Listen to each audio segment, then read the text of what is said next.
pledge allegiance to the flag of the United States of America and to the republic for which it stands, one nation, under God, indivisible, with liberty and justice for all. Amen. Okay, we did it. Do we need Shit.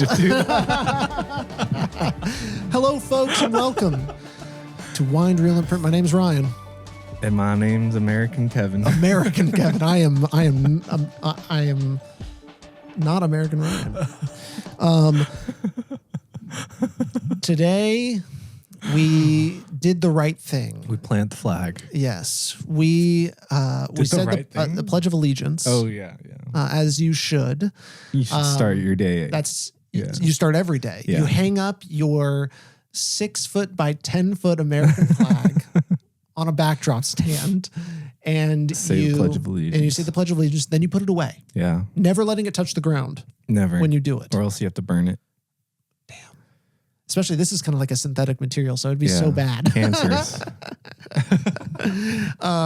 No, we don't talk about cancer here because today we're talking about the American fucking dream. Oh yeah. All right. We're talking about the American fucking dream. Yeah. The greatest of America. Coursing through my veins. I feel it. I feel the power. I watched these 5 movies and God damn it, I felt the power of Cinema. Uncle Sam himself. Coursing through my veins. I believed anything was possible. That no adversity could stop me. Are you America pilled now? Yes. Definitely. Finally. So here we are. Oh yeah. American Dream. You're an American dreamer.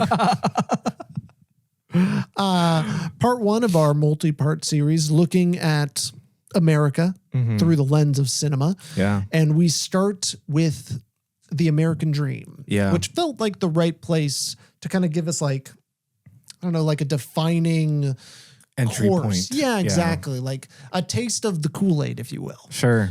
So that we could know how America kind of wants itself to be seen. Yeah. Through the lens of these movies. Right. Would you agree kind of with that sentiment? Yeah, I think when you think when you think about America. God, I'm gonna get this in my drink. This wig in my drink every fucking time. Yeah, I see a big hair. Okay, here we go.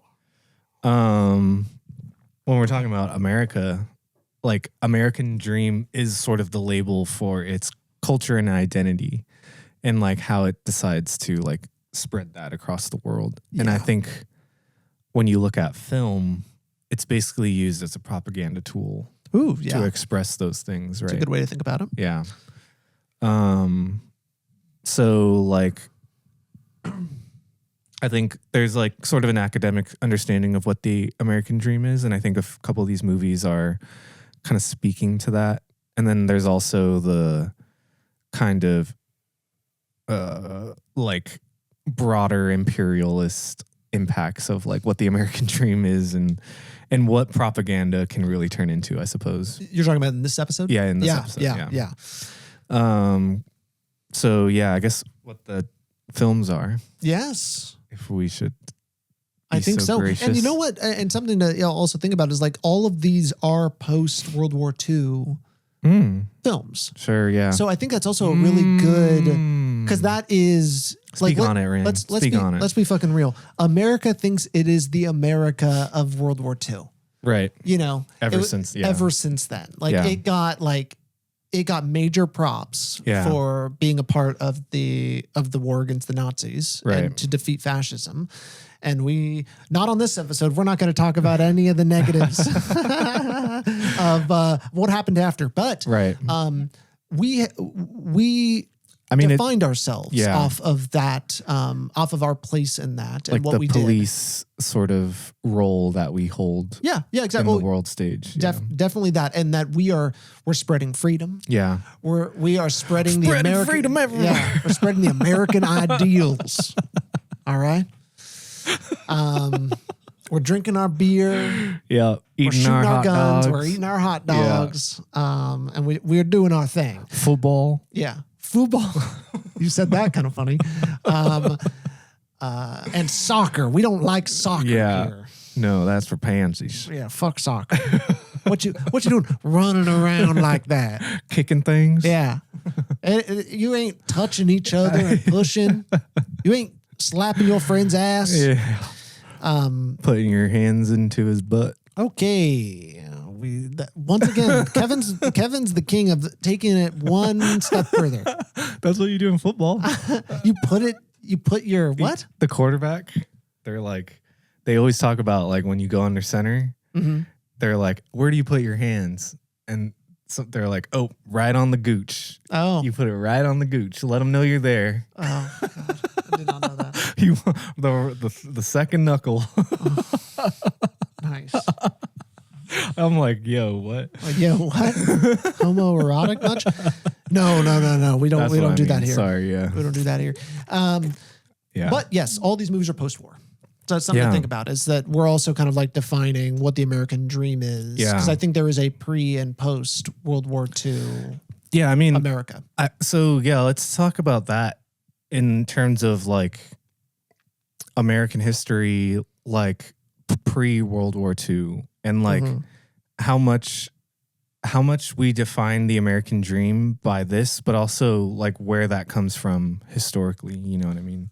Yeah. I mean, obviously, America before World War II was like a pioneering kind of society in some ways too. And it's like spreading and getting land and like coming from strife in other countries and coming to America. There was no one in America. Yeah. It was just waiting to be taken. That's what they tell us anyways. That's what they tell us anyways in this episode. And so it was a gift from the Native Americans. Exactly. They didn't want it. They didn't even want it. Yeah, they were just kind of over it. They're like, Grand Canyon. We don't need that. That's bullshit. Rocky Mountains? Yeah, exactly. Take them. Boring. You really want these things? Yeah, you can have them.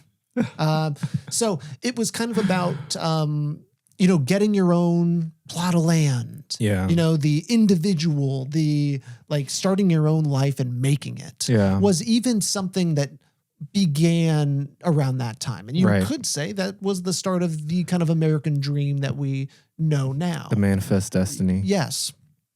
And it would come post World War II to mean like almost like a very literal thing. The white picket fence, the suburbia and everything like that. There was this idea of what the American dream was, and that anyone can make it no matter what.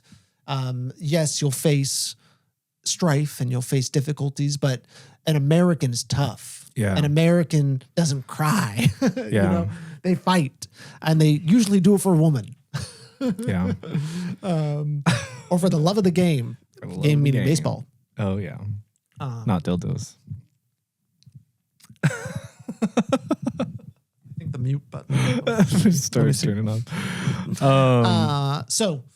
Was there more you wanted to say kind of about pre-World War II? Yeah. Because you're bringing up basically like the post-colonial age of America when we're kind of conquering the rest of the country.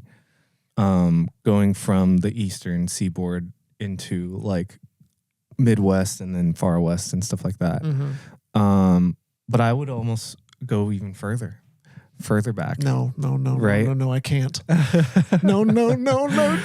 Like when we consider the mythology of America and like what the American dream stands for, I think we have to go to the Revolutionary War. Okay. Yeah.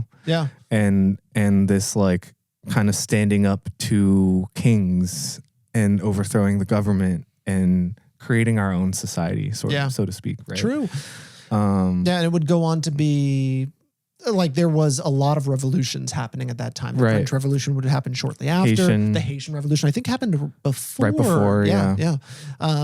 And so they took inspiration from that to do this. Yeah. And we fucked over. You know what? I'm not going to talk about this in this episode.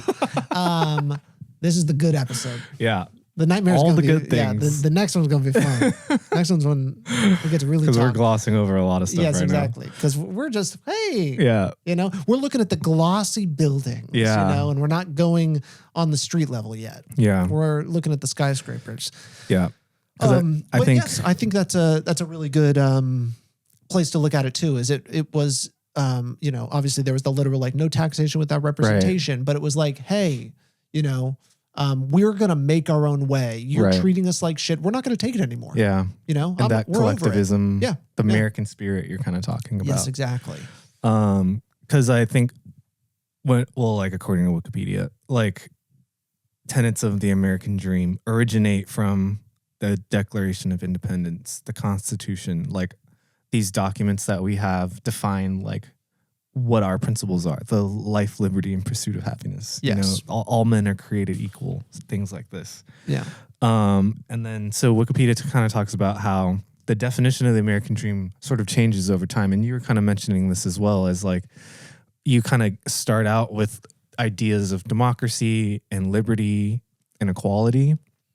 But nowadays it's more associated with the idea of like social mobility, material wealth, like obtaining things and having things. True. Like throughout our history. Oh my God, it is so much more of that now. Yeah. Than it's it like was developing. Yeah. And so there's this like there's basically the merging of like democracy and liberty and freedom, like as ideas, and like submerging that into the material as like symbolism of that, even though it doesn't represent, but like having a house, having a car is representation of freedom within America. Yep.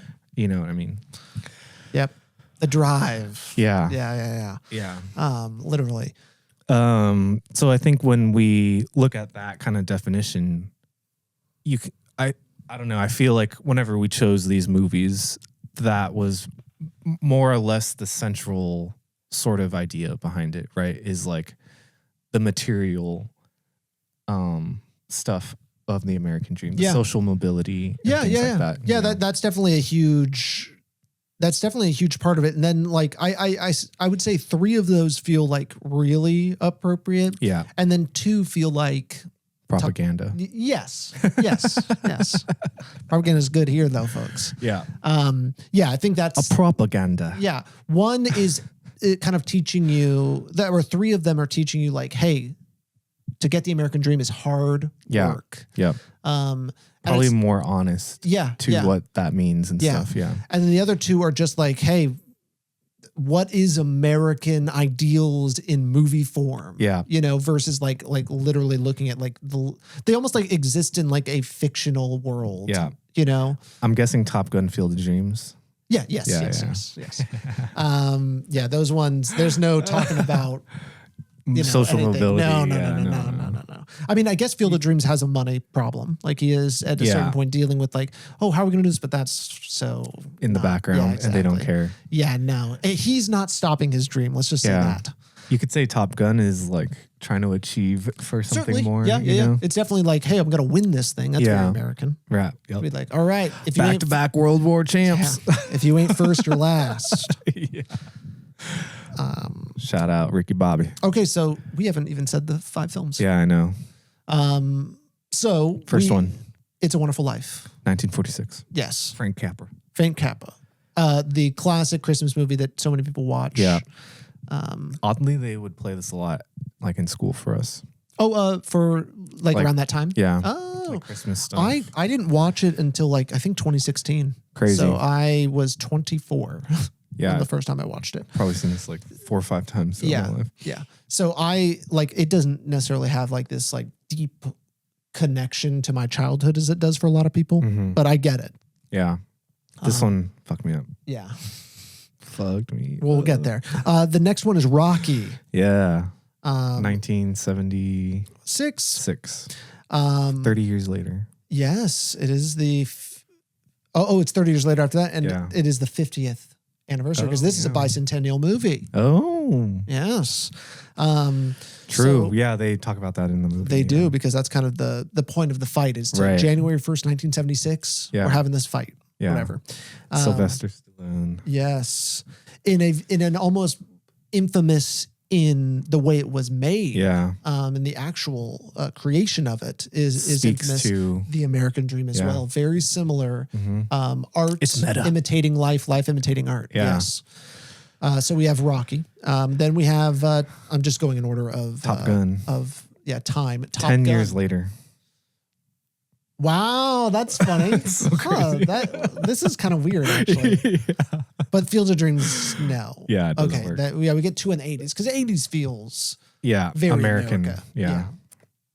So you had Top Gun, Tom Cruise, Val Kilmer, fighter pilots. In the 80s, from a broad spectrum, like that's when you see America go more conservative.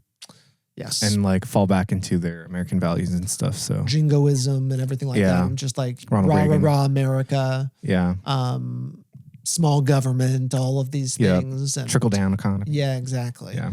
Because it is like, it really was important to frame what the American dream is. Yeah. And what it wasn't, and how you're not getting it because of something else, basically. And I think a lot of it has to do with like trying to come back from the 60s and 70s and like try to bring everything back in and reframe everything. Yeah. You know, because it felt like America was like losing control of itself. Yeah. You know? Yeah. In a lot of ways.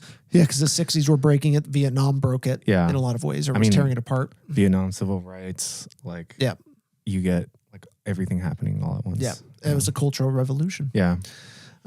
So thank God we fucking piled it up. We fixed it. And so we get, these are the big old Band-Aid. Yep. And so up next, we've got Field of Dreams. Yep. Now this movie, top tier. Yeah. 1989 with an Oscar nominated actress. Yeah. Oh yeah. Oscar winning actress. Oh, sorry. Yeah. Forgot. Amy Madigan as the wife that will do anything. Yep. You know, the good wife. Yeah, exactly. The wife that is just like, you know what? This dream of yours to destroy our crops and make a baseball field. Go for it. Go for it. And when money troubles happen, I'll mention Who cares? it. But I'm always gonna let you get what you want, Kev Koss. Kev at no cost. Yeah. And it made me wish that the wife, Amy Madigan, was the wife in Minari. Yeah. He really could have used a support. Yeah, great system. pairing. Yeah, it is an interesting pairing. Isn't Yeah. it? Yeah. Because then we get to Minari, which is much more out of all these movies. Obviously, I guess it feels more like It's a Wonderful Life and Rocky, where there is some bad feelings. Yeah. Like it's not all rah, rah, rah like the other two. There is some like, ooh, and especially Minari, I feel like is the darkest we go. Yeah.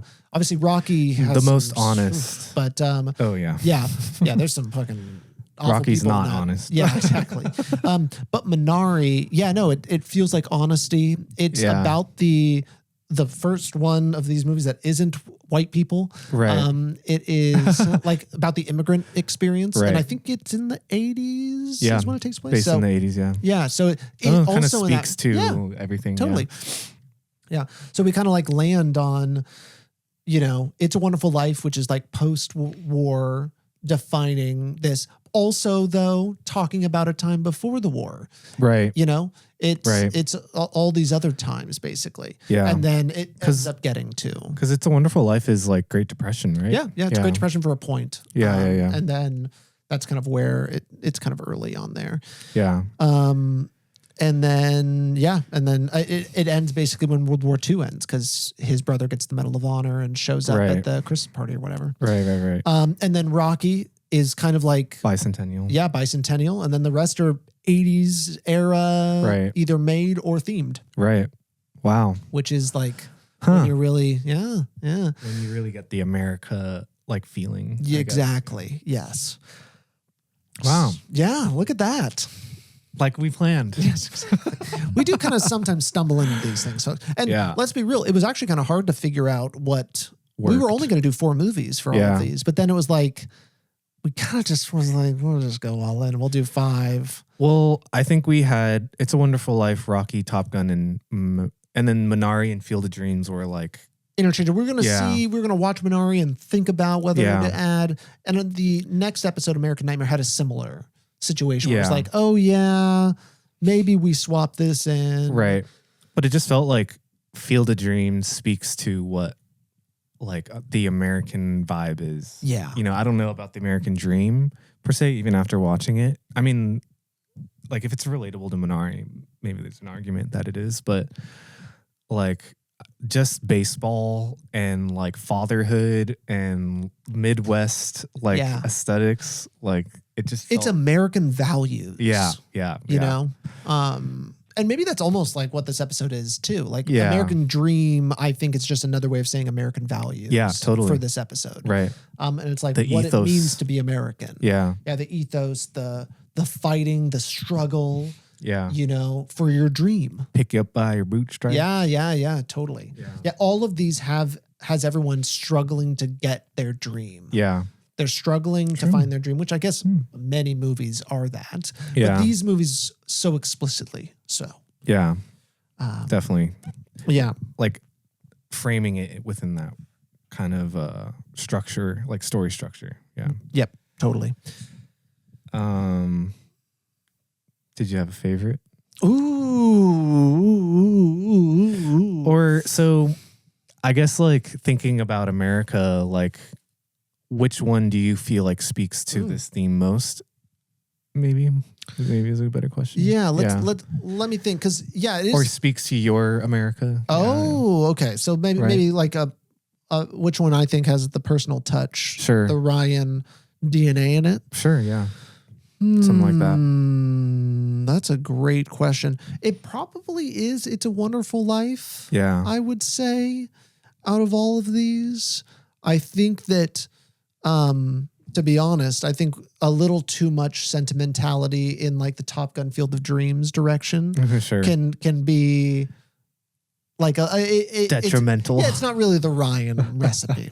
But It's a Wonderful Life had a lot of really great things. It's a classic. It's so good. Spans time. It's wonderfully shot, wonderfully acted, and pun intended. Oh my God. I was wondering why the word felt so good to say. And now I kind of know why. It's in the name. It's a Wonderful Life. It's a wonderful movie. Yeah. Truly. Yeah. You feel the same way about It's a Wonderful Life? Does that speak to you the most, or to your kind of like America? It's so funny, like when we're comparing the dream versus the nightmare. I thought I would enjoy the nightmare movies like a lot more.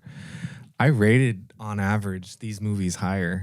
See, I'm the opposite. Yeah, I know. Yeah. Super weird. Yeah. Super weird. But I think I do latch on to like the idea of the American dream. You've got it in some ways. You've got it in you. I mean, like okay. Sometimes you play it up or whatever in some direction, but you've got it in you. So to kind of reveal like my testimony. Yeah. I do really like romanticize like the blue collar worker. And to me, that is the definition of America. Like when you look at World War II and like why we were able to do what we did, it was the level of sacrifice and like community and like coming together that really like made that happen. Like we gave up so much. Like we stopped eating food. We stopped like doing all these things. Wartime, yeah. You know, the war bond stuff and like all that shit. Like that level of community, you don't see. You lose that after COINTELPRO, basically. Yeah. You know, the disintegration. Don't look that up, organization. Folks. Don't look that up. And whatnot, you know? Yeah.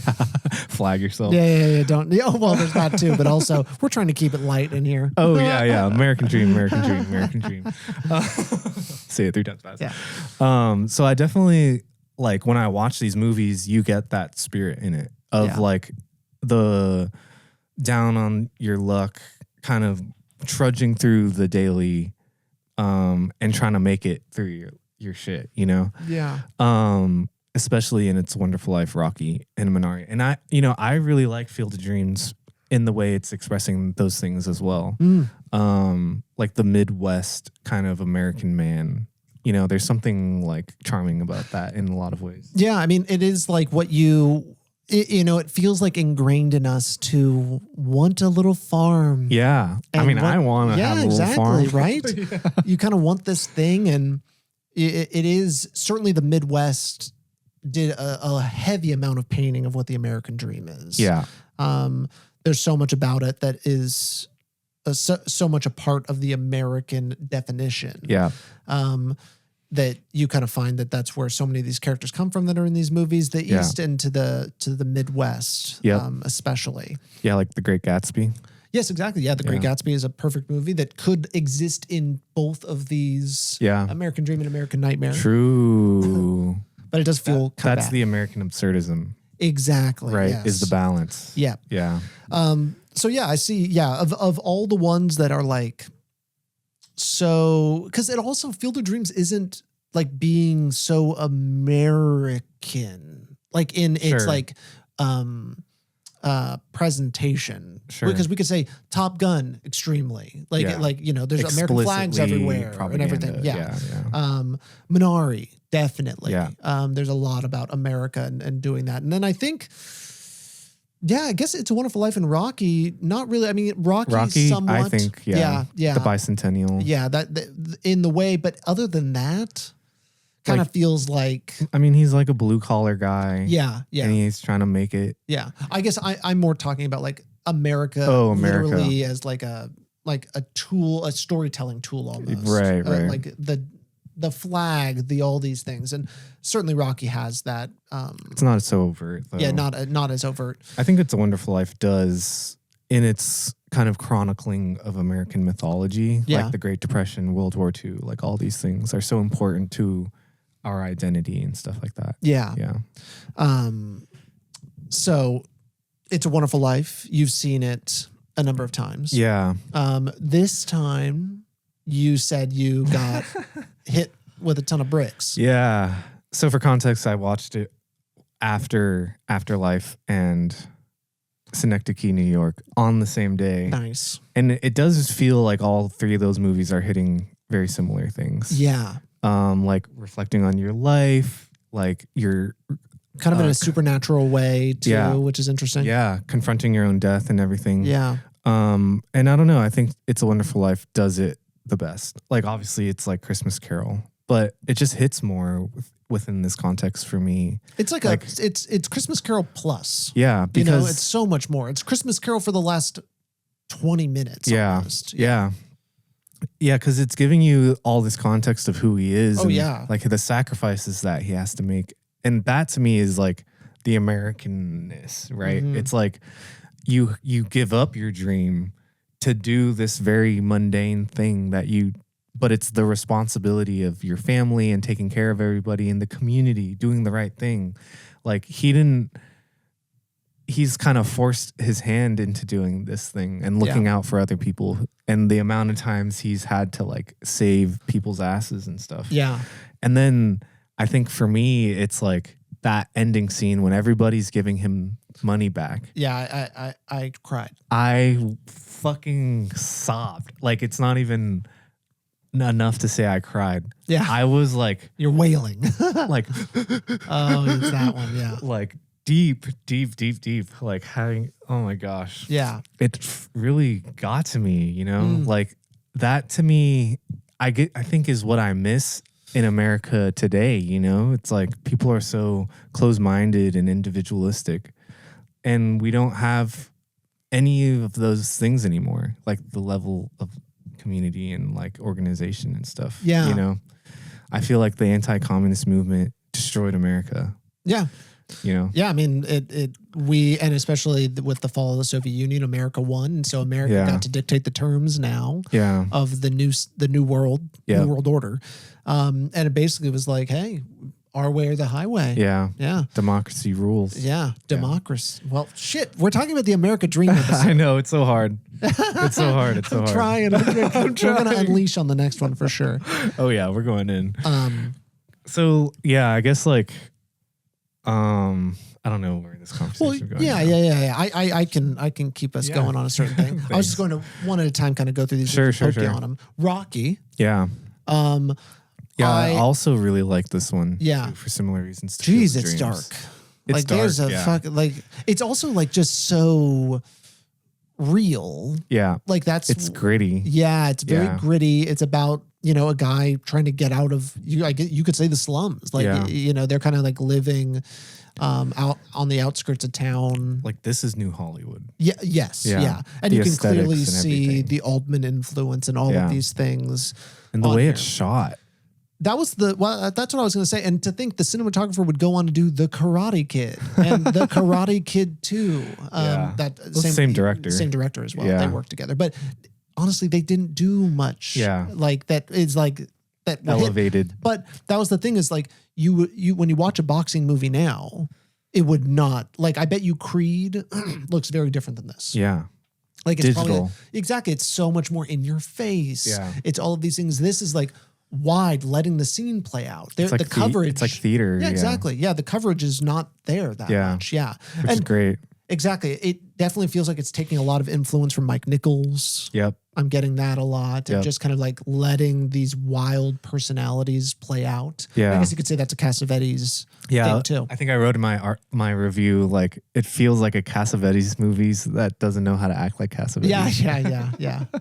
Because even in the portrayal of the male character, right? Yeah. Like, it's so gruff and like grumpy and masculine. The way like a John Cassavetes character is, like, it's so kind of like, what's the word? Like abrasive. Yes. You're like, oh, this feels really weird, but it's just like that's how people were. That's what it felt. You know? Yeah, because it definitely is. There's some cringe to it of like, oh my god, he's so pushy. She said no. Like, there's a lot of like that sort of thing in it. Where it's like Jesus, but it's like I know the movie's trying to say this guy.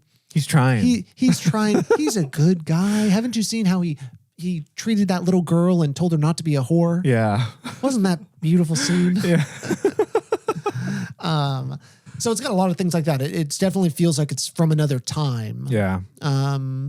But it's, it's trying to make it in that time, the bicentennial. Yeah. Trying to create this new thing. And I guess the American dream plays a really big part in it because that's what Apollo Creed is trying to do. Yeah. He basically is like, he can't find a formidable opponent. So he's like, all right, we're going to bring someone from the bottom and let them have a chance at the thing. And the movie ends up not really caring about that at all. And it ends up being like the struggle to make it. Yeah. And he realizes kind of at the end, that's not what he cares about. Adrian. I feel bad. But making fun of Sylvester Stallone. It's okay. You can take it. Yeah.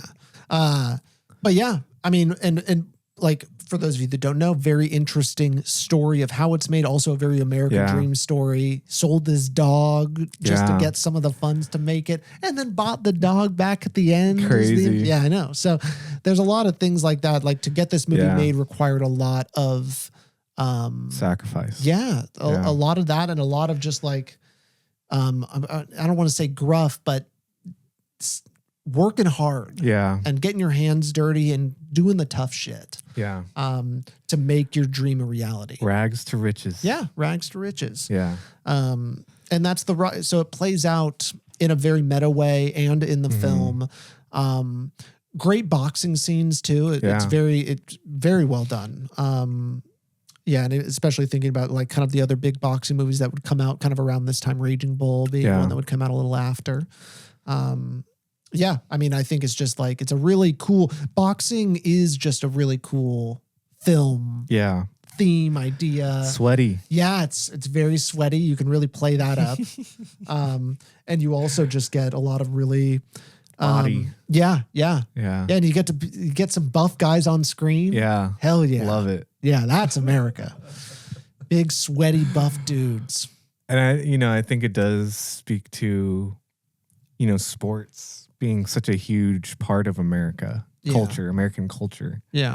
And the trend, Found it. How sports is a representation of the American dream and the rags to riches story. That's a good point, because we got that in Field of Dreams too. Yeah. We've got like what sports means to America and Americans. Like the mythology of it and everything. Yeah. And that it's like in your blood. Like, she's asking Rocky, like, why are you doing this? Like, why are you beating yourself up? And I actually don't remember what he said, but it was very like, it doesn't matter. Yeah. Like, this is how I make my money. Exactly. Yeah. Like, what other choice do I have? Yeah. And Field of Dreams is like, hey, I love this. Like, I can't do anything but this. Yeah. Like, I'm going to change everything, and I'm going to wait, and I'm going to do all these things, and I'm going to face flack from people. I mean, and going back to your faith thing, like the American dream as faith. Yeah. Field of Dreams is. Oh, yeah. That's faith. Doing it. It's a faith-based movie. Yeah. Because for a while, plenty of characters don't even see some of the characters. Yeah. Like, that requires faith. And then they somehow just change it at the end. Like, it's very weird. Just kind of for the. It like doesn't work. Doesn't matter. Doesn't matter. It works as a story beat. Yeah. Well, because like, have you seen Hoop Dreams, that documentary? Of course, yes, yeah. It's been a while. But yeah, I feel like that speaks to this idea of like how, especially ESPN and like sports media, uses that narrative within itself. You know? Yeah. So, yeah, you can kind of point to Rocky as being one of the originators for that. Yeah, that's what I'm really curious about. I'm not. I didn't come into this with the knowledge of where Rocky sits on the sports movie thing. Yeah, but as you know, people that grew up in a time with a lot of sports movies as kind of like really important, I think, to adolescence and childhood. Remember the Titans? I was just about to say, remember the Titans being one. You've got like Mighty Ducks. You've got like all Sandlot. of these. Yeah, Sandlot. How many more can we spit out? There's Heavy Hitters. Oh, nice. Okay. Deep cut. Yeah. Angels in the Outfield. Angels in the Outfield. Yeah, I mean, there's tons of other, like, even, I mean, especially football. Like, football now kind of like takes the place of like all these kind of sports things, I feel like, more than any other sport. You mean the football itself? Yeah, I think, or like as a genre. As a genre, I think that that feels like that is such the largest genre of like these kind of like sports movies. I feel like baseball is a bigger, you think, like mythology within sports movies. Really? Yeah, like Moneyball, and then like I'm not. I don't want to. I'm not trying to put you on the spot. You're going there. But I 42. I definitely see what you mean. Like, obviously baseball, and so maybe it's close. That there's like this thing. I do think baseball goes through. I'm just like, I'm thinking about like all those inspirational sports movies we grew up watching. So many of them were football. Like, Remember the Titans, Invincible. There's so many, I feel like, that I'm not. Oh, Friday Night Lights obviously was a show and a movie, I think. So there's a lot of things that was like, oh, yeah. Football. Because that feels like that's like trying, in a lot of ways, to be the American sport. You know? And I think if we're like looking at the numbers, it probably is the most. NFL is the highest earning sports league. Yeah. Any idea if it's the highest watched? Probably, highest if watched. that would mean. Yeah. Highest watched. Well, FIFA, technically. Oh my God, that's but it's fucking less, crazy. Yeah. It's like less frequent. Yeah. So it's hard to say. But they get more per thing. Because it's global. Count. It's global. Yeah, exactly. But in America, football has long, I mean, like if we're really going to talk about this stuff, like football overtakes baseball during the proliferation of television, and their TV deals really help them like solidify themselves as the American sport. But like in terms of like American culture, baseball is called the American pastime. Like they kind of hold that as the oldest sports league too. Some of the oldest stadiums in America are baseball stadiums. Yeah. So we you get that kind of history, but I guess when we're talking about today and like what defines culture and what is bringing that, it's football. Yeah. But we got no football movies here. Yeah, I know. Well, I guess like some blind spots in terms of the American dream for me was like the American Revolution. You know, like that to me, I think we missed. And then like football, we didn't get football, but I feel like baseball is more. It feels more appropriate to this. Yeah. To like what this episode, what we were hoping to collect in our brains. Baseball felt like the right thing to grab. Yeah. Because like you said, it is the American pastime. Yeah. It is like so many things. And Field of Dreams does like a job to kind of say like how important it is from the very beginning, right? And also boxing, to bring that in. Boxing was a very popular sport during that time as well. Yeah. Like, even before baseball, boxing's been around, like pugilism or pugilists or whatever they're called. That's a very good point. Is boxing, because it is, oh my God, it's so perfect American. Yeah. Is just like this one-on-one, fight it out. Everyone's watching. Yeah. Yeah, because like to go back to this sort of blue collarness, that's where a lot of sports derives from. At least NFL, it was like people after work going and playing football games, interesting, and organizing into a league, basically. So that like blue collar American spirit, that is how a lot of these sports kind of started, Yeah. Yeah. Damn. So my love for America is still going strong. Still going strong. To keep us moving just a little bit. Yeah. So, as we're moving along, Top Gun. Yeah. So it's funny, like Top Gun and Rocky are definitive movies in my family. Like my uncle really loves Rocky, and my dad really loves Top Gun. Yeah. And so for the audience, and I feel like this has come up a number of times, but just like your family has a much more American spirit thing going on. And I think that's like there's a military angle to it. Yep. But definitely you come from that. So audience, when you're hearing Kevin talk about these things, it's not weird. Yeah, exactly. it's called Stockholm syndrome. Truly, yeah. It's been bred into them from an early age. But that's something to keep in mind. So that is very interesting, because in my family that was not really wasn't a thing. I think we loved baseball. My dad played in the minor leagues. Yeah. So baseball was always a big thing in our family. Right. But the other stuff, not really. Yeah, I was a Boy Scout. Oh, see, I never did that. Yeah. But I think I would have loved it. It was awesome. Yeah, because I would have loved the fucking badges and shit.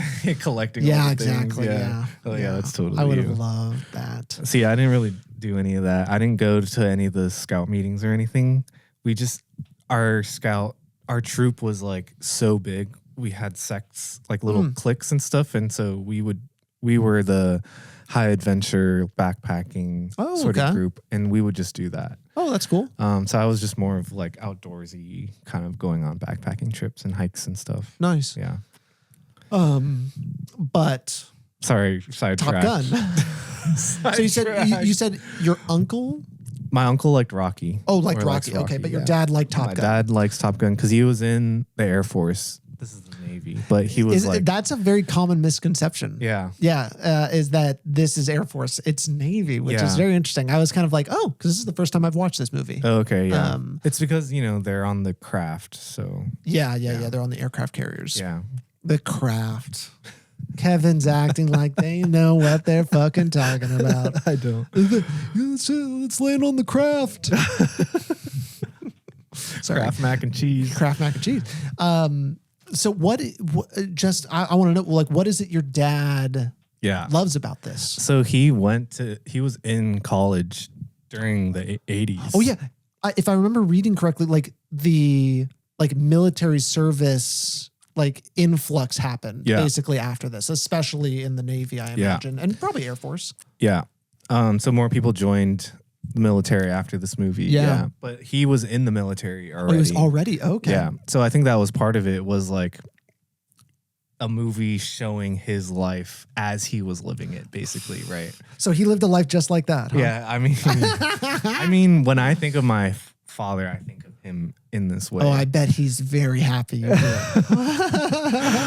did. Just like being in the military, like going around drinking, going to bars, like doing your thing, struggling within the system, God, isn't that funny? That's what the military, like, that's your idea of the military? Yeah. I mean, it's kind of just interesting. Like, he was in ROTC, he was going to college, doing all these things.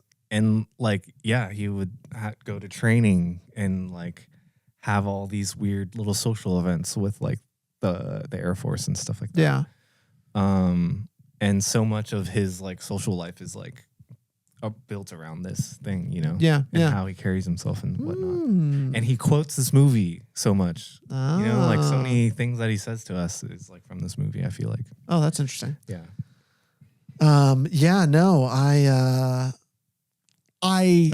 I see the love. Yeah. But I like it for different reasons. Yeah. Well, Tony Scott feels like such a perfect, director for this. Like kind of captures that 80s energy. Yeah. Right? Yeah. Because we've seen Tony Scott on this. We have in a baseball movie. Yeah, true. Yeah. America. It's so funny because he's not. I know. American. Yeah. a lot of directors like that. They seem to grasp what it is. And sometimes you got to kind of be outside the box to kind of know what. Parish, Texas. Interstellar. Keep going. 12 Years a Slave. Good. Oh, fuck. I actually don't have another off the top of Brazil. You said Brazil? I feel like that takes place in probably England. Yeah. It feels American. Power of the Dog. Power of the Dog. I got you. In a totally different country too. They shot that. Yes and no in New Zealand. Yeah. Whoa. Anyways, so Tony Scott, he's got a certain energy to him, and it works well in this movie. I mean, what a crazy, like, to shoot this fucking thing. Oh my God, it's crazy. So many oranges and blues. Oh. I mean, color, yes. I was just talking about just like shooting fighter jets and stuff. Oh, It must have been so hectic. They're like in the cockpit and everything. It's crazy. It's actually like so impressive. Like, so visceral. Yeah, and I was never like lost in the action either. Right. And I mean, planes move in a 3-dimensional space. Like, it did a really good job of like conveying where they this are. Is the mission. Yeah. This is what we're doing. You know? Yeah. Which I appreciated a lot. Yeah. Shout out Top Gun, Tony Scott. Yeah, like I wonder how you approach that. Like, do you storyboard, or you're just like in there with 7 cameras, like shooting shit and like figure it out later? You know, you have to really figure it out early. Yeah. Because it like costs having some so intention, much right? money to fly jets. And just keep it close to your because they're coordinating with the military on this. Of course, and they almost certainly got funding from the military because that's how it works as well.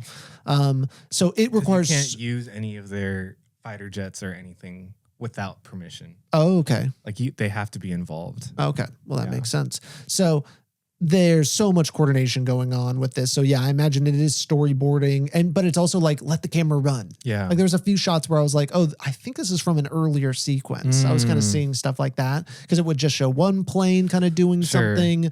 They're all kind of like over the desert for the most part. So they can kind of reuse some stuff. Yeah, they're not, it's not like these other movies where you'd see like, they're flying through canyon. Like it's just like, and I guess there's some kind of like mountains and things in this too. Yeah. But I mean, a lot of it was just like sky as the backdrop. Exactly. Yeah. And it really worked. Really worked for that. But and interesting. I didn't really realize it was all like taking place at like a school. Oh, yeah. I didn't really realize that. I thought it was like, all right, we're fighter jetting. Oh, just like which it kind of happens at the beginning and at the end. Right. It's a great way of framing this sort of narrative, I think. Yeah, I agree. Yeah. And like getting the kind of competitive nature of it, Yes. Because you wouldn't necessarily get that aspect if you were just in the military, I feel like. Yeah. Like competing against the same people. Yeah. Right on. There's this great, I don't know what movie it's from, but there's this clip of Quentin Tarantino talking about this movie and the subtext of what the movie means.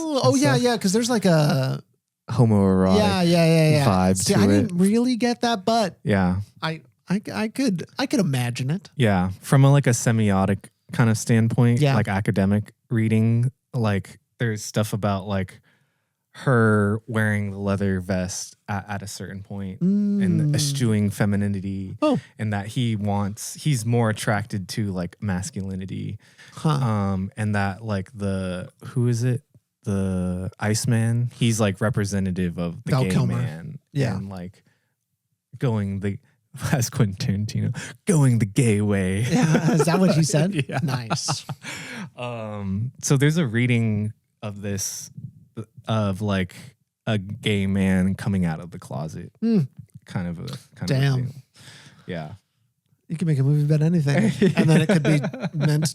It could mean something else entirely. Yeah. I mean, just like the symbology and stuff. Yeah. So whenever I watch it, I read it in that way. Yeah. Of like the homosexuality aspects and stuff. So it's hot. It's hot and heavy. It's hot. Yeah. Yeah. A lot of sweating, a lot of staring. Yeah. Exactly. Yeah, there's a lot of staring. Yeah. The like kind of Yeah. Yeah. And it's a lot of close-ups and things like that. Like you're really seeing Tom Cruise's unibrow. Because this was his like era before he was like trimming that. Yeah, yeah. So it's like it's really raw Tom Cruise. Yeah. Raw Cruise. Raw Cruise. Nice. Tom Cruising. Yeah. Okay. Tom Cruising. I like that. That's a good one.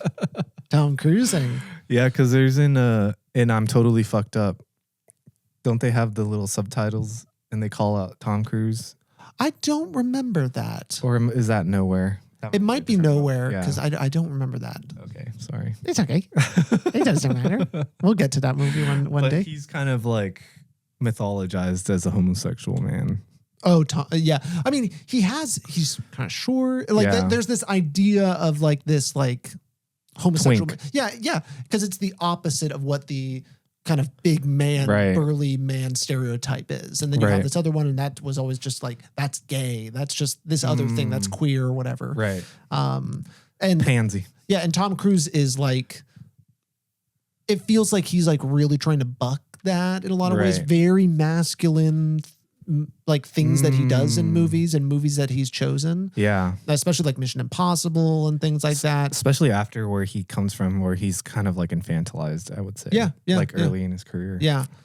Yeah. Because he was just like the very attractive, like 80s heartthrob. Exactly. Yeah. And then you kind of get to the 90s when he's kind of like leveling off into something different. I would say Leo has similar trajectory. Yeah. Oh, yeah. Yeah. And Timothée Chalamet. We'll see. I think he's trying to be more like, take me seriously as an actor. He's got to get buff. Yeah. That's the next phase for Timmy. But Leo? Yeah. I guess Leo never really had. Yeah, that's a good point. I think he got buff from a gravitas standpoint. Yeah. He like just stands tall. Yeah. His intellect is very buff. Yes. Yeah. Very buff. Very American. Yeah. Very American. Yeah. Leo got some American movies. He got American lineage. He is a FBI. He plays a J. Edgar Hoover. Oh, you're right. Yes. He has some literally like American history things. Aviator obviously is another Aviator. Like very about just biopics. Oh yeah, Revenant. That's another very biopic. Wolf of Wall Street. Wolf of Wall Street. Very American. Very. Yeah. Martin Scorsese. Once again, could have been the American director. Totally. So many of his movies. The Departed. Yeah. Oh yeah. Yeah. Speaking to Killers of the Flower Moon. Yeah. Wow. Come on. I mean, yeah, that's another big. Oh, that's for the next episode. Shut up. Shut the fuck up. Good things. American Dream. So yeah, I guess. Nice. I think Top Gun is pretty representative of the war genre and like how Hollywood has used movies as a propaganda tool. Yeah. The military entertainment industrial complex. Yes, which we love. Yeah, it's great. No, it's great. Transformers. Great. One of the greatest. And, Jerry Bruckheimer is a huge influence in terms of like pushing a lot of that stuff. Yeah. Because he trained Michael Bay. He got like all these big movies into place. He was the king of the blockbuster. Yeah. Let's be real. You think still? Bruckheimer? I mean, he hasn't been dethroned in my opinion. Maybe Marvel. Well, I'd love to know what the throne looks like now. Marvel? Yeah. Yeah, who's the Hollywood throne for you? Who sits on like the Hollywood blockbuster throne? Yeah. Nolan? Yeah, it ain't an American. It's definitely Nolan or Denis. But probably Nolan, because Nolan like is so IMAX. Like he's so like makes $500 million movies every single time. Yeah. Like especially like the Odyssey, they've been pushing this movie for a long time. For 2 years. Yeah. And I bet it's going to do fucking bonkers. Even though I'm excited. Like, I'm going to anyone that loves that movies that much, I'll be there. Yeah, totally. I'm watching it big. Yeah. Yeah. I'm going into the city for that IMAX theater. Oh yeah. Oh, have you been there? I have not, but I need the stadium seating or the vertical seats. Because what you're going to do, Bay Street? I mean, I prefer going to Bay Street. The IMAX at Bay Street? You like the IMAX at Bay Street? It's more digestible to me. Yeah, it just doesn't feel like IMAX. Like it doesn't feel big to me. Like go to the Metreon. Yeah. It's another type of big. Well, yeah. I mean, I've been to one so I haven't been to the Metreon, but people that I know that have been in the Metron and have been to, there's a theater in Phoenix, Arizona that is also a similar design. That's where I saw Interstellar. And it was fucking insane. Because it was like vertical seats, the loudest thing I've ever heard in my life. It's just too much for me. Yeah. I can't deal. So you're saying there's such thing as too much movie for you? You heard it here first, folks. I mean, you know me, I like sitting in the front row. Like, yeah, you're not. I like it being that big. Yeah. But I don't know. There's just I guess there is a limit. We found it. Yeah. Because I saw Parasite at the Metron IMAX, and I was just like, okay, that doesn't feel right. This is too much. Yeah. Yeah. Parasite in IMAX? Yeah, they did a re-release. For the IMAX. Very interesting. Yeah, I don't know. So, I'm not sold on like IMAX for everything. Yeah. As it feels like, but I guess he filmed it for it. And I saw Sinners in that theater too. Okay. Okay, so you don't stray away. You'll go there. Yeah. I mean, if it's like, to me, if it's shot for it, then I'll figure. Yeah, I'll go there. Yeah. Okay. Field of Dreams. Field of Dreams. We'd be dreaming of fields. We got some faith. We got some ghosts. That's what I really liked about this movie. Yeah. I didn't care about the ending and like where it chose to land, but I think this expression of faith and spirituality through sports is so interesting to me. Yeah. Yeah. It is a very interesting, unique, cool little thing to kind of bring this up and to start to weave it into his story with his father, which is what it kind of eventually becomes. Yeah. And it does it fast. The movie kind of gets to the ghosts and things like really quick. Yeah. Because I kind of thought the whole movie was going to be kind of like trying to figure it out. Yeah. But it ends up being like a Noah's Ark sort of situation. Yes, exactly. Like eventually it was like, oh my God, yes, it was this. And they'll show up pretty quick and it'll be a game or whatever. But it ends up kind of being a big part from an early on. And I do always appreciate when movies are like that, when it's just like, let's get to the part that's on the poster. Yeah. Yeah. And then we'll see kind of the aftermath of it or like what it means to keep this dream up or where's its natural end state versus just achieving the dream. I mean, I feel like because it's structured in that way, it almost like loses steam because the second half feels so contrived, like with him going for the James Earl Jones thing. I completely agree. I'm just like, I don't think it needed all of this. Like it's trying to be so many different movies because all of a sudden he achieves the dream and then it's like, oh, there's another dream. Like it's like trying to figure it out. Yeah, exactly. Yeah. When it's like, it could have been something different. Right. Like it could have been, it's not until the very, very end that he's like, my father. Yeah. That could have happened earlier. Right. Like if we wanted him, and it could have been him rekindling stuff with his father. I mean, that to me should have been the central point of the whole film. Right? Yes. Is that relationship and his that would have been family nice stuff, Yeah. Yeah. Field of Dreams for you growing up, was it I remember watching it a lot. Yeah. Yeah. Definitely in the back of my head. Yeah, I think it was a back of my head movie as well. Probably in school at one point watched it. But see, I literally only remember the first 20 minutes. Yeah, right? All the rest I was like, the fuck I didn't remember any James of that Earl Jones, yeah. That whole thing. Like to the point where I was like, maybe I've never seen this. Yeah. Because I literally don't remember any of that. Yeah. Yeah. And then the little girl, like, it was weird. The little girl falling. Yeah. Like there was the ending just kind of got so jumbled. And it was trying to do so many things. What did you think about the scene of her with all of the other, I guess, parents or whatever in the gymnasium? The book burning communism. Thing. Yeah. Or I just spread fascism. Yeah. Stop the spread of fascism. Yeah. Yeah. Yeah. It was very interesting. They're like trying to stop like a book burning, basically, to ban books. And there's this like, I wonder how that scene hit in the 80s, right? Which was a very anti-communist time, a very American hoorah kind of thing. Right. But it's like being very liberal, you might say, about it. That was what I was gonna say. It's like it's taking such a liberal standpoint. Yeah. Because it's not conservative and it's not necessarily socialist, but it's like very neutral in my opinion. Which is the old, like, it was either you were conservative or that. Yeah. Like that's liberal. Yeah, and that's when we're finally like in this day and age we're like breaking that dichotomy. Trying to. Yeah. And because again, America's very anti-communist. Yes. So, yeah, it is. But more and more, it's true. That is, the slide is happening. The Overton window is shifting. Sure. And there is more leeway than there's probably ever been since the 70s. The 70s. Yeah. Absolutely. 100%. Which that's good to know. Yeah, I mean, I'd like it to move a little faster. We kind of need to rush this shit. I was kind of hoping for it like 10 years ago, but yeah, almost like exactly 10 years ago. Yeah. No, I remember like graduating high school and I felt almost outcasted from my friends because I had this like very strong belief in like the disintegration of America. That's crazy. Yeah. Yeah. Yeah, I know. I very early, I was talking about this. This is going to be funny because this feels like it's not for the American dream episode.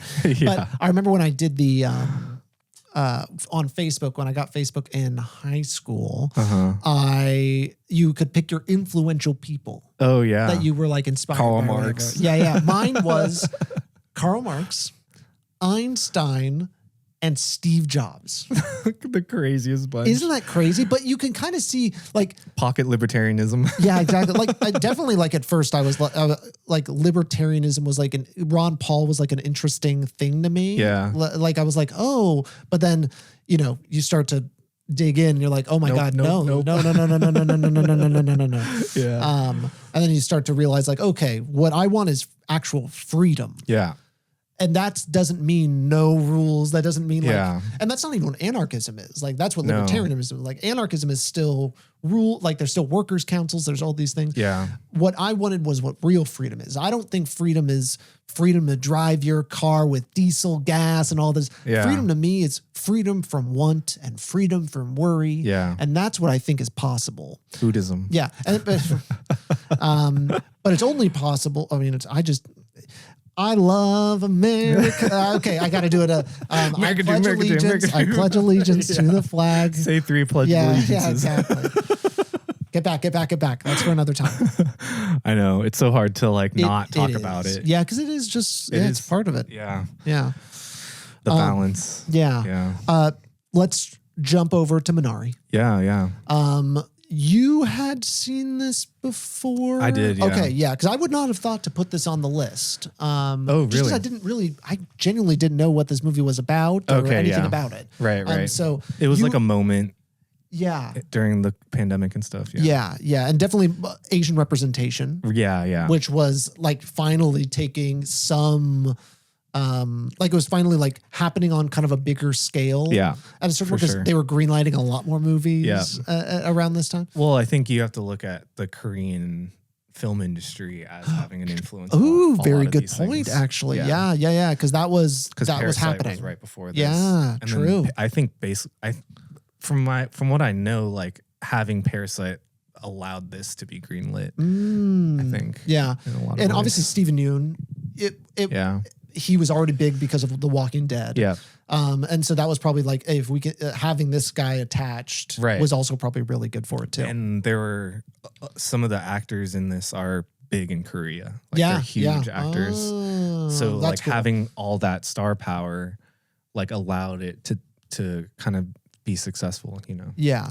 It looks like Han Hee-ri, the wife, looks like very big in over there. Yeah, so this one deals with the immigrant story coming in and achieving the American dream. Yeah. Or attempting to and going to Arkansas, is that where it is? Arkansas, rural Arkansas. And figuring it out and starting a farm and specifically starting a Korean vegetable farm or fruit farm or whatever. Right. Very interesting. Yeah, because I think if we're talking about the American dream, you have to talk about immigration, and none of these other movies do. Yeah, but it's like, I mean, I can't think of another immigration movie maybe coming to America. Coming to America. Yes, true. But like speaking to like the American dream values and like, you want to know what crazy one? Hit me. Bowfinger. Bowfinger. Sure. The Mexican. Yeah. Over and and becoming really amazing filmmakers.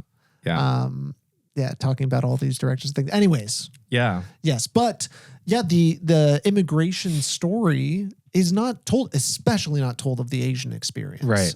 Or the Korean experience specifically, right.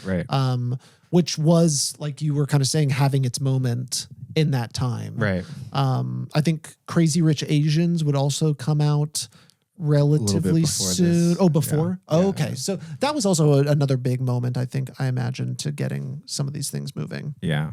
Because that was very successful. I've never seen it, so I can't say. It's like Asian representation is like a whole.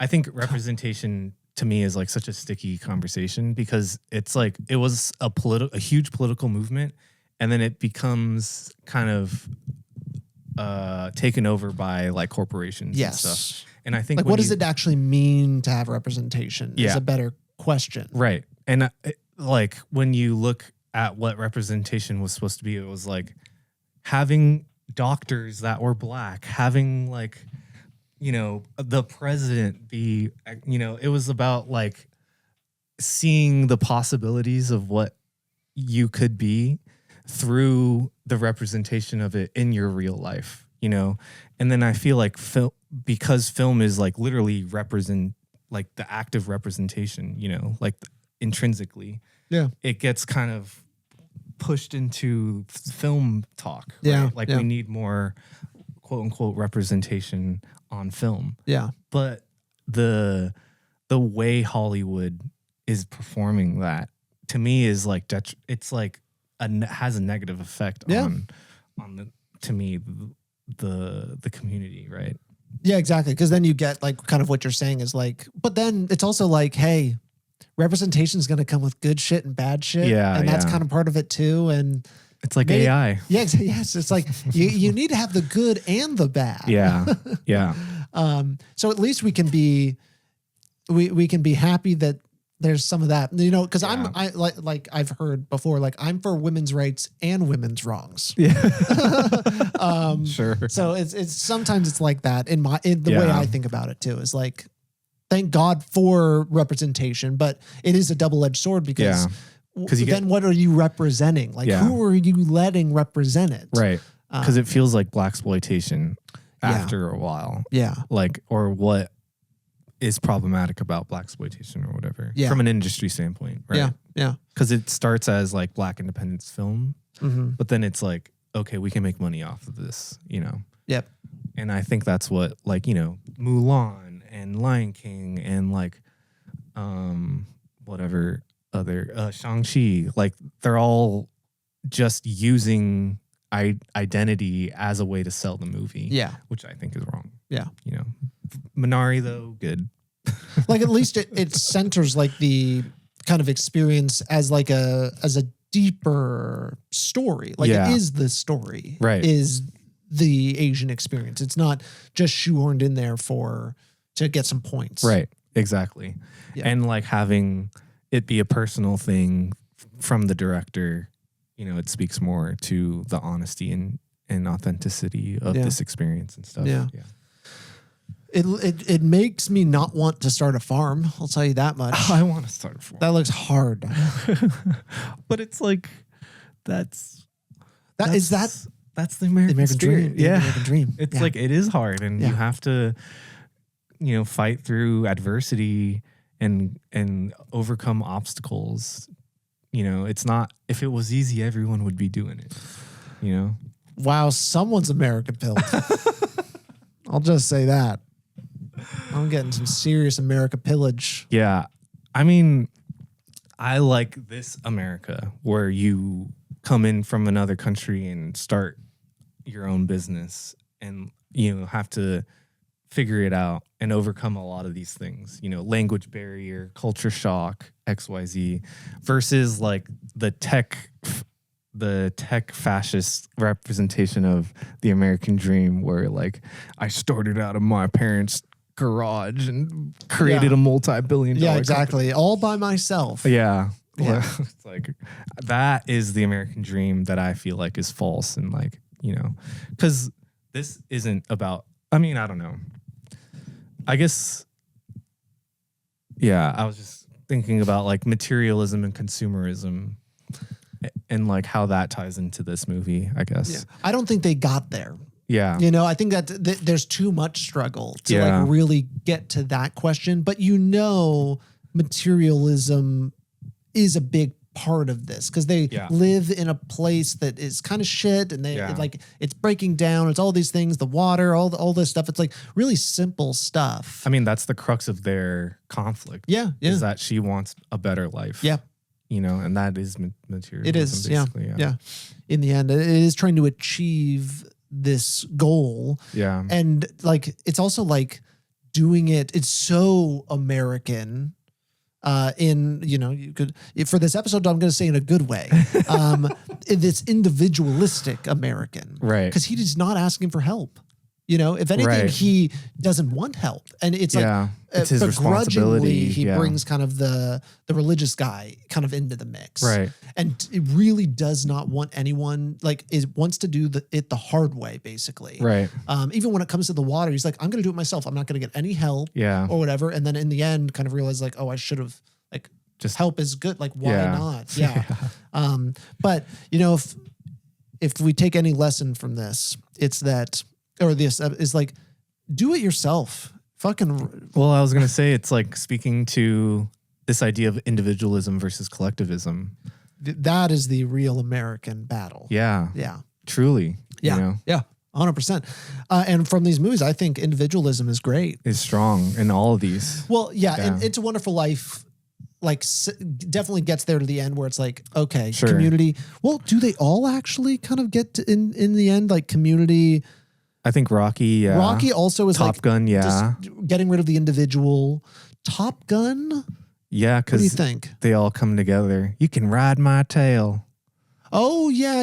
It is like, hey, we've been against each other for a while. Let's team up finally. Yeah. Okay, yeah. All of these are about like, because even in Field of Dreams, eventually all the cars are coming. Yeah. Whoa. We got it. Yeah. That's what it is. This is individual versus the community. Yeah. And collectivism. And in the end, all these movies are kind of saying you got to partner up. Yeah. You know, life is a lot better when you're sharing it with someone. So America, pro-communism. Fuck, delete. Announcing delete. It still comes through. It does. Yeah. Right on. Hell yeah. This is part one Fruitful?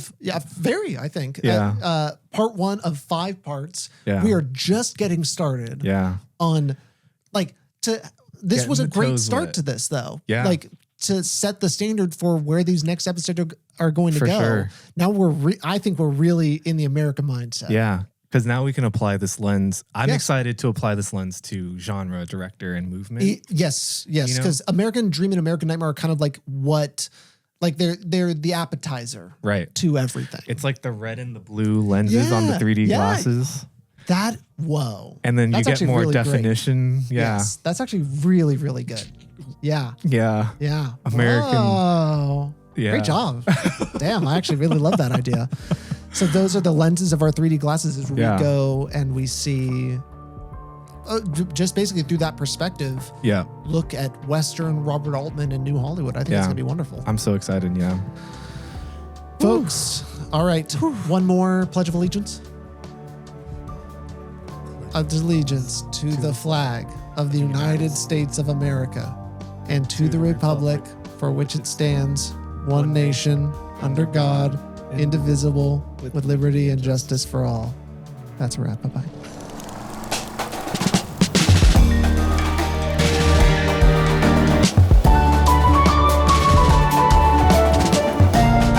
Wind, Reel, and Print is a podcast by Salad Brain Productions. You can find us on Instagram at Wind, Reel, and Print Pod. You can also find us on YouTube, Spotify, and wherever you get your podcasts. Theme song by Redhead Fred. If you like the show, leave a rating or review. We'll see you next time.